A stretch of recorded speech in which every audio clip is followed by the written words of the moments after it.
OLA তো তো বিয়া করাইলাম ভালো কথা, তুই তো ওই গাছটা দেওয়া হচ্ছে না, তো বড় হয়ে গেছে।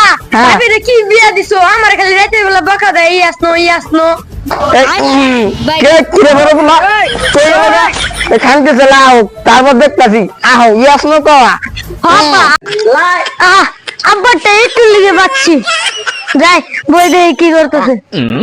ভাবি আমার কাছে আর না, আমার মন অনেক খুশি খুশি লাগে। আসেন দুজনে মিলে করি। কি কি করবা তুমি? একটা গল্প করবো, আর কিছু না। আচ্ছা বলো। ভাবি ভাই তো অনেক কিছু কথা কয়, আর আপনার সাথে আমি একটু কয়েকটা কথাও করবো। কও কও। আহা, নারী কত সুন্দর মনে করে, নারী কেন সারা রে? হারাম ভাবি তুই কি করতেছস? আরে চল তো বেটা ভাই আমি কিছু করিনি ভাই আমি শালা